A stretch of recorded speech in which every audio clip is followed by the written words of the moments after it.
Hey everyone, I feel like we just did this, Max Ralph. It's Bob Founders, Max Ralph here at Penn Live. Joe Hermit with doing the work behind the camera.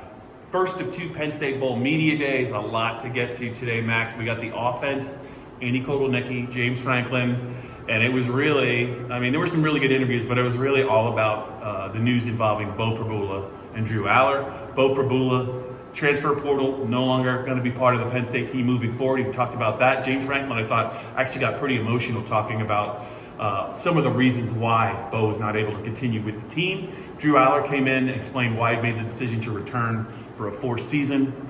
Business decision, but very good news for Penn State. We heard from other players. Let's start with Beau, though. Yeah, sure. I think there's a lot of things that go into this. I think the number one takeaway, Bob, is that the NCAA has a crooked system. Look, there are issues with the fact that there's academic calendars. Guys have to be in school to play on a college football team. But the fact that a guy is being forced to enter the transfer portal before playing in a college football playoff game is an unfortunate reality. But what James Franklin said is that Beau was actually at practice on yesterday, and he just looked distracted. He's got to finish classes to graduate this December. He's being pressured to go on visits in the portal because with Drew coming back, Beau isn't going to be the starter again next year. So it's in his best interest to go be a starter somewhere. But the only way he can do that is by learning an offense through the spring, getting in early on the playbook, and the only way he can do that is by entering the transfer portal now. They talked about situations, James Franklin said, where he could stay on the team and play through the playoff, but it just didn't seem like it was going to work out. Like he said, he was distracted at practice yesterday. So it's really unfortunate. Beau is a kid who, from York, has always wanted to go to Penn State, worked his tail off while he was here. He's a talented player who provided a lot of value this year. They're not probably in the playoff without what he did at Wisconsin. That's exactly where I was going. Yeah. And so, all the best to him, and that's what all his coaches and teammates have said too. It's really just a crappy situation. It is, and I liked the limits or the ways in which James talked about Beau. Called him a man's man. Said, look, this is what I'm dealing with. This is not anything I want to sneak up on you. These are the problems I'm having. It's really hard to focus. They said they had numerous, I think, heart-to-heart talks. And he said, the other thing he said is, I will recruit Beau Pribula every year. Really thinks very highly of him. Character player, great athlete.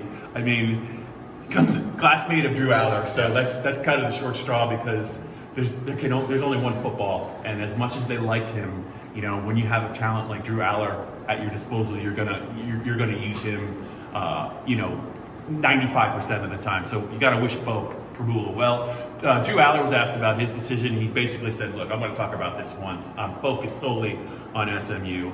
This is a business decision. He said he talked with his agent, he talked with his family.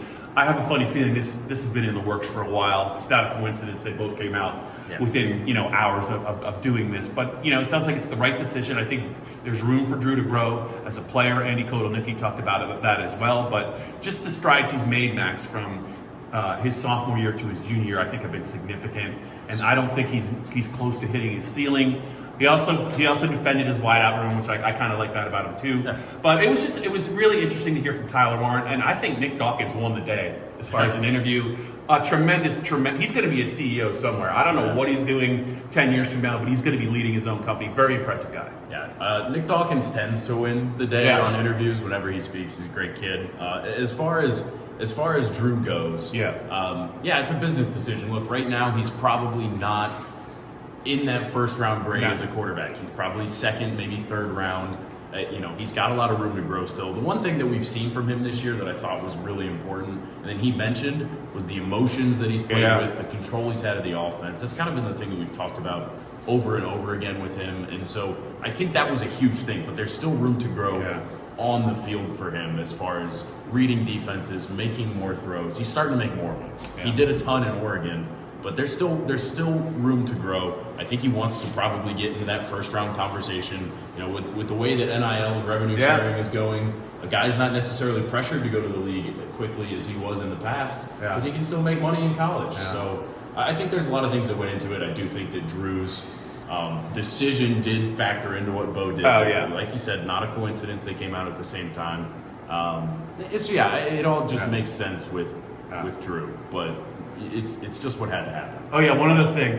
We almost forgot. Penn State's playing SMU on Saturday. It's kind of a big deal. Win or go home. Weather's supposed to be good. Just one more thing about Drew, his mobility this year. Yes. Another thing, and I know that sometimes I'm guilty of it, Max. Like you focus a little bit on the 2 interceptions in the Oregon game. I am still trying to figure out how he made that throw with guys hanging on him. He threaded the needle for that touchdown pass that kept them in the game. I don't know how many quarterbacks can make that play in the NFL. Right. So he is really a special player. There's another level to go. I also enjoyed Andy Kotelnicki's comments. We'll get to that another time, but that's it for now. There's a second bowl media day coming tomorrow. It'll be Tom Allen and some defensive players and Nick Singleton, who couldn't make it today. But we've been busy up here. We're going to be busy all week.